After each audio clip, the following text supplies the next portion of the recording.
지금은 코로나 때보다 경기가 더 안 좋습니다. 그래서 이 자영업하시는 분들이 정말 힘들다라고 얘기하죠.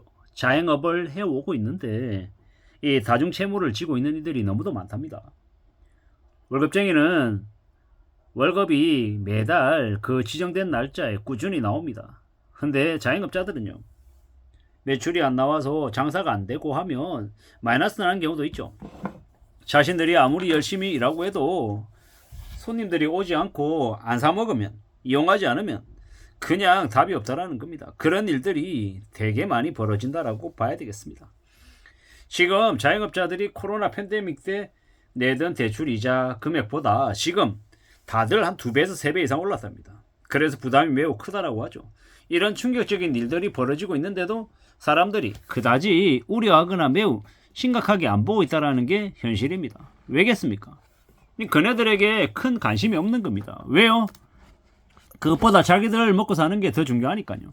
서민들 삶이 어떻게 흘러가는지에 대한 걱정이나 염려 따위는 없습니다. 그냥 자기들만 배불리 먹고 잘 먹고 잘 살면 된다라는 겁니다. 제가 그 다큐를 하나 봤는데요. 유기농 마켓이에요. 이 미국인들 중에서도 경제적으로 부유한 사람들은 그 유기농 마켓에 와서 원하는 물건들을 가격표를 배우지 않고 사는 거예요. 그러면서 뭐라고 얘기하냐? 물가가 지금보다 한 2배쯤 올라도 크게 사는데 지장이 없어요. 이렇게 얘기를 해요. 이 경제적인 여유가 있다라는 거죠. 근데 나머지 사람들은요, 밥을 굶는다고 얘기하고 자신의 딸내 가족이 되게 먹고 사는 게 힘들다고 진짜 비명을 지를 정도다라고 얘기하며 해리스 정부를, 그러니까 바이든 정부를 되게 욕을 많이 했죠.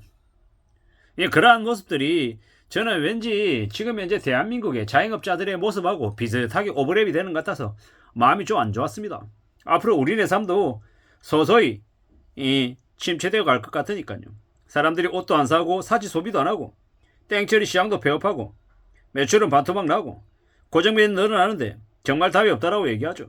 자영업자 폐업이 100만이라고 얘기하는데 그게 그냥 보통 사람들, 일반 사람들한테 느낌이 없는데요. 이 가족들 중에 자영업을 하는 사람이 있으면 그걸 뼈저리게 느낀다라는 거죠. 돈을 못 벌면 그냥 빵이 아니라 마이너스가 있다라는 걸 이 자영업자들은 너무도 이제 뼈저리게 느끼고 있는 중이죠. 앞으로 대한민국이라고 하는 나라에는 6천조에서 8천조의 막대한 전체 부채가 이 기업 구조조정도 부르고 가계 해체도 부르고 이 꽤 충격적인 일들을 많이 불러오는 것 같습니다. 콘크리트 공화국이 무너지고 있다라고 봐야 되는 거죠. 지금 자영업자, 중소기업, 대기업 전부 다 안 좋죠. 2025년부터 65세 이상의 인구가 이제 노인 인구가 1,000만 명이 넘는 초고령화 사회가 되죠. 막막하다라는 겁니다. 이런 시대인데도 아파트만 끌어 살고 지내는 이들, 그들이 대한민국의 주축이다라고 하면 그냥 깝깝한 거죠. 앞으로 아파트 거품을 진짜 자산인 것처럼 착각하고 욕심부리고 기대했던 사람들이 되고 힘들어진다라고 봐야 됩니다. 대출이자 늘어나고 먹고 사는 게 힘들어지면 그들이 극악스러워지는 겁니다. 이자가 기준금리가 내려갔으니까 자기들이 부담하는 이자도 내려갈 거라고 기대하는데 금방 그렇게 안 될 수도 있다는 겁니다. 참 충격적인 이야기입니다. 가산금리 부과하고 대출이자 더 부담해야 되고 이러면요 정말 힘들어지는 거죠. 대출을 자기들이 해놓고 그걸 갚는 건 다음 사람들이 갚으면 된다, 이런 개소리 하는 놈들도 되게 많은데요. 그런 말이 이제 시간이 지나면 지날수록 점점 설득력을 잃을 겁니다. 왜겠습니까? 사람들이 안 믿으니까요. 2024년 12월 그리고 2025년 한국은행의 기준금리 인하, 그리고 일본의 기준금리 인상, 엔캐리 트레이드 쇼크, 그리고 미국 트럼프발 관세 부과 등 여러 가지의 것들이 이제 2025년을 매우 우려스럽게 이야기하고 있습니다. 한국이라고 하는 나라가 어떻게 될까요? 일본은 2024년 12월에 0.25에서 0.5%를 올리고 2025년에는 또 추가로 금리를 올려서 1%까지 올린다는 얘기도 많은데요. 한국에 무수히 많은 일본계 자금이 대거 일본으로 빠져나가면 어떻게 되겠습니까? 미국과 일본의 금리 차는 3%, 한국과 일본이 1% 이러면요, 어디에서 먼저 돈이 빠져나갈지는 뻔한 얘기죠. 일본은 2024년 12월 금리 올릴 가능성이 매우 높다고 합니다. 일본은 엔겔 지수가 높고 물가가 조금만 올라도 이 국민들이 되게 화들짝 놀라기 때문에 거물가를 진정시키기 위해서 금리를 올리지 않을 수 없다라는 겁니다. 앞으로 어떻게 되겠습니까? 앞으로 한국의 코스피 주가가 많이 내려가지 않겠습니까? 2400대인데 2000이 무너지고 1800이 되고 1700이 되는 일을 아마 만나게 될 것 같다라고 생각합니다. 한국은행의 기준금리 연속 결정이 쇼크죠. 충격입니다. 그게 절대로 우리에게 호재가 될 수 없다라는 것. 이미 망가지고 이미 악재가 된 상태에서 금리 인하까지 해버려서 아마 우리가 더 힘겨운 상황으로 내몰리는 것 같습니다.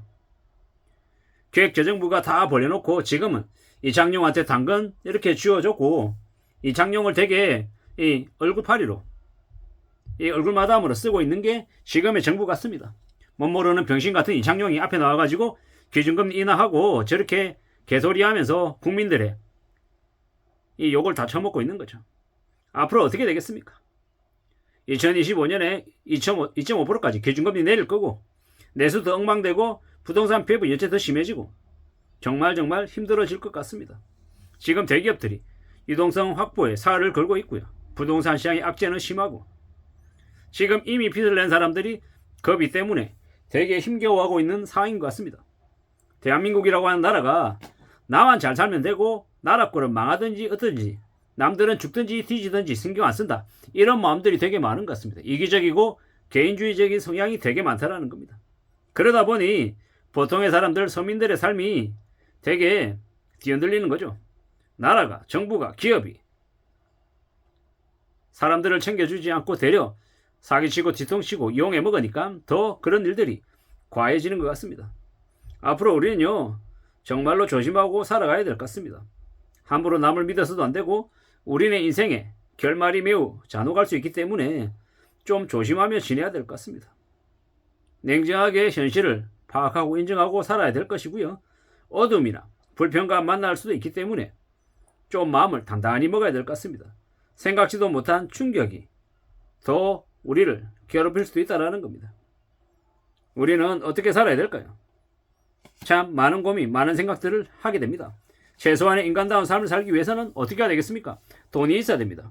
경제적인 활동이 가능해야 그래야 자신의 삶과 가족의 삶을 지킬 수 있다는 겁니다.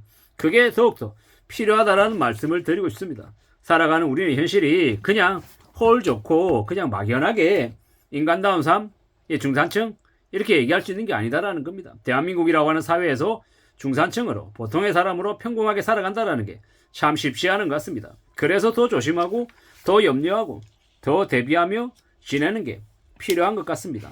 참 힘겨운 시대를 지금 우리가 살아가고 있다는 걸 인정하고 잘 살 국리를 정말로 진심으로 해야 될 것 같습니다. 이상입니다.